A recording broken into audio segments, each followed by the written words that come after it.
Allah ceritakan nanti pada hari kiamat, naudzubillah, iblis akan khutbah di neraka. Saran saya jangan dengar khutbahnya. Ya. Bismillahirrahmanirrahim. Kalau ada yang bertanya begini, Ustaz, apakah memang Allah akan memandu orang kepada keburukan? Jawabannya iya. Kalau memang Allah dengan keluasan ilmunya sudah tahu orang ini akan jadi buruk. Contoh kasus Fir'aun misalnya. Fir'aun itu didakwahi oleh Nabi Musa AS lebih dari 10 tahun. Hampir setiap saat didatangi. Hai Fir'aun, jangan aku Tuhan, jangan aku gini. Banyak tanda-tanda kebesaran Allah. Dan tanda-tanda besar. Sungai Nil berubah dari air menjadi darah. Mereka lihat itu. Dan uniknya kalau Bani Israel mau minum, jadi air. Kalau pengikut suku Kipti, Fir'aun mau minum, jadi darah.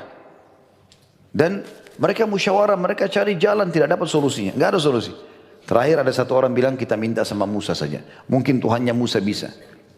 Maka mereka minta pada Musa, Nabi Musa di depan mereka, karena mereka janji mau beriman, angkat tangan, Allah hilangkan. Berubah, darah itu menjadi air lagi. Ternyata mereka nggak beriman, kufur lagi kepada Allah. Allah datangkan lagi pada saat itu, ya kata, satu negeri Mesir penuh. Gitu kan?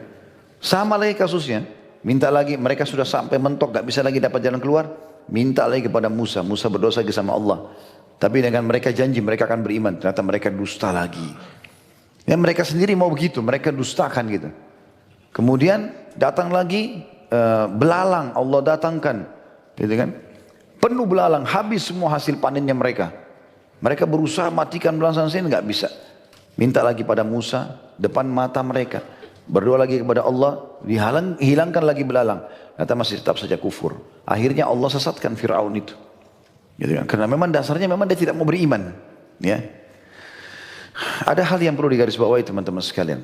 Yang paling berpengaruh dalam jiwa kita adalah diri kita sendiri. Ya. Saya mau tanya, yang goda kita siapa? Syaitan. Yang pimpin syaitan siapa? Iblis. Kenapa ragu jawab? Iblis. Baik, saya mau tanya, waktu Allah suruh malaikat sujud kepada Adam, Iblis gak mau sujud. Siapa yang goda Iblis? Nah, dirinya sendiri. Iblis kan waktu itu tidak ada yang goda. Dia sekalian goda anak Adam, gitu kan? Jadi sebenarnya dalam diri kita itu ada potensi baik, ada potensi buruk. Allah bilang fa'alhamaha fujurah wa taqwaha. Ada fujur, ada potensi berbuat dosa, ada takwa, potensi berbuat kebaikan. Nah, kalau kita lagi mau buat sesuatu, kayak tadi misalnya Bapak Ibu menghadir majelis begini, ini dalam jiwa kita gejolak nih. Hadir gak ya? Hadir ketakwaannya yang bergejolak.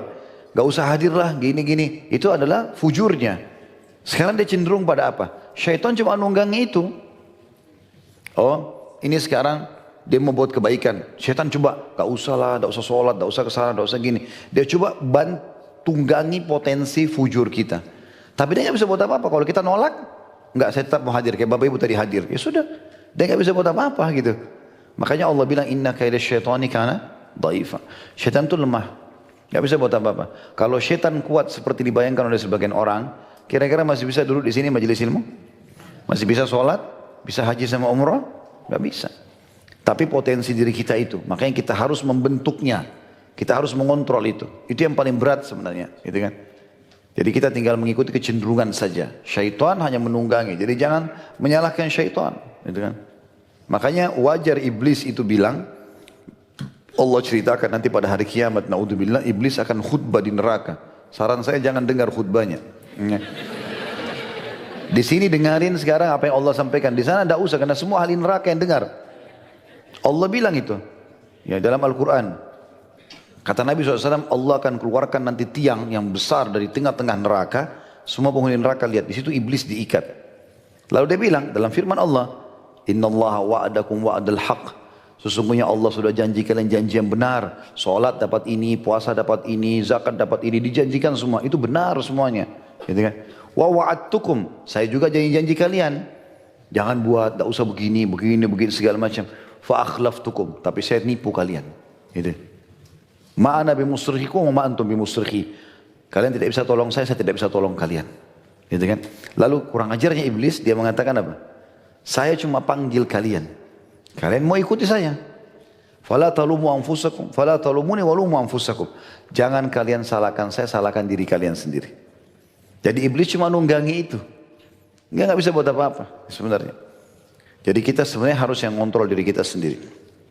Semoga teman-teman selalu diberikan kesabaran dan menjadi orang-orang yang selalu diberikan kesehatan dan panjang umur. Sekian dari saya, wassalamualaikum warahmatullahi wabarakatuh.